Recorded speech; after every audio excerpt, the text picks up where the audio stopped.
Hey everybody, in today's video we're going to be taking a look at my latest trail camera purchase. This is the Voopeak TC19 trail camera. This is a solar powered trail camera. This is not a mobile trail camera. This is your traditional, I'm going to put it out in the woods, I'm going to pull the memory card and look at the pictures. Nice and simple, which is what I like. First thing I want to do is let's go through all of the items we get. I'm going to put a memory card in it. We'll open it up, look at some of the settings, and then as always, we're going to put it out, see what kind of video and image quality we get. So you get a Type-C USB cable. You're going to basically use this to charge it for the first time. As with any solar item, you always want to first fully charge it with the cable, and then the solar panel should keep it running after that. You'll also use this to plug in the camera to your computer, do firmware updates, stuff like that. They give you a metal mounting bracket. I don't tend to use these. I use my own mounting brackets. These work pretty well. They also give you a cloth one as well if you'd rather use a cloth one around here. You've got this little bitty tool here. That would be if you ever needed to reset the camera. There's a reset switch in here. You could use that tool for resetting.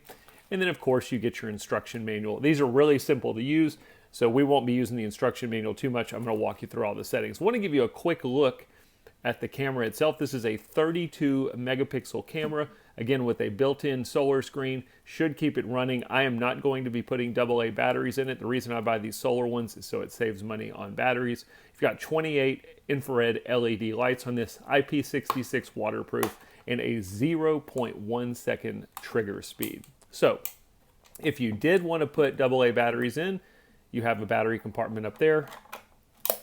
Again, I won't be doing that. We're going to go through the switch here in a second. You've got your off setup and on switch, and then you've got these buttons over here that we're going to be using to do our settings. This one takes a micro SD card. It's the one thing I would change on it is I like a full-size SD card, or if nothing else, it'd be nice if they would provide the micro SD card for us. This would be where we need to plug in our Type-C cable if we have it. This little button down here is going to be your microphone. If you choose to record sound with your video, that's going to be your microphone settings. Show you the back of it. This would be where you run that cloth strap through. If you're wanting to use the metal mounting bracket, you've got a mount back here on the back. So let's go ahead, put a memory card in, go through some of the settings. All right, so I've got a memory card in. I'm not going to bore you with all of the setup. I just wanted to show you some of the basics just to get around the menu, look at some of your options. You've got this switch up here. We're going to move it to the middle where it says setup, and that'll take us into our setup of the camera. Now, there's some things we could do in here.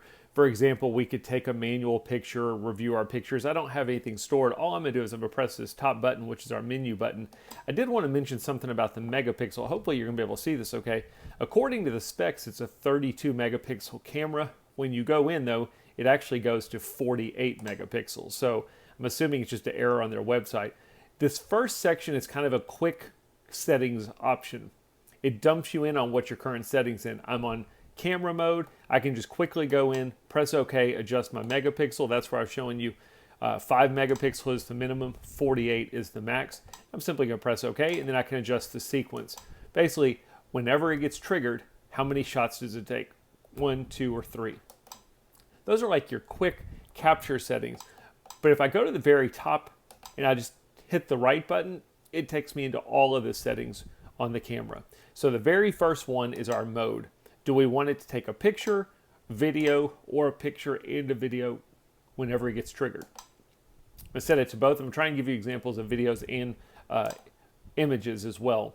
Operate interval. How long does it wait until it re-triggers itself? So again, you've got some different options in here. I'm going to try and go quickly and show you the different options. 30 minutes is the max. 5 seconds is the minimum.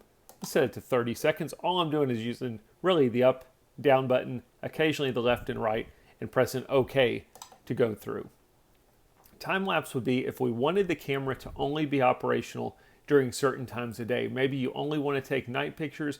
Maybe you only want to take images at 5 o'clock when your wife is getting home. You could set that in time lapse. This is where you can turn the camera off at certain times, have it operational at certain times. Timer, on or off. This is going to be if you're doing a time lapse. If you want the camera to take an image or a video at a certain time interval, every 30 minutes, every hour, regardless of motion or not, that's what you would use the timer feature for. We can adjust our date and time. We can turn on or off the timestamp. There's other cameras out there that give you some flexibility on your timestamp. This isn't. You can either have it on or off, but you can't change what is on that timestamp. We could format our memory card. I always recommend formatting your memory card anytime you put a memory card in a new camera, and then you can reset it to default settings. Screensaver. Basically, if you don't do anything here, how long does it take before the screen just automatically turns off? 3 minutes seems okay. Then again, you've got an auto power off feature. You don't do anything on the camera. This isn't just your screen. This is turning the camera off completely after 5 minutes. You can do economy mode. We can turn off this beeping sound. Your PIR sensitivity. How sensitive do you want the camera to be as far as the motion that it's looking for? Let's set that to medium. Loop recording. When your memory card fills up, does the camera keep recording and overwrite your earliest image, or does it just stop recording completely? I always recommend turning this off because I don't ever want anything to get removed from my memory card. If you're using this for security purposes, you might want to turn this on because you're probably going to be pulling the camera anytime there's an incident. We could put a password on it. We could check out the serial number. We could change the language. We could do firmware updates. That's what your version is for. And then you've got a link down at the bottom for technical support. It's really very simple. All we're going to do is switch this to on when we're ready to trigger. You'll see that it's starting to count down. My camera is going to be triggered.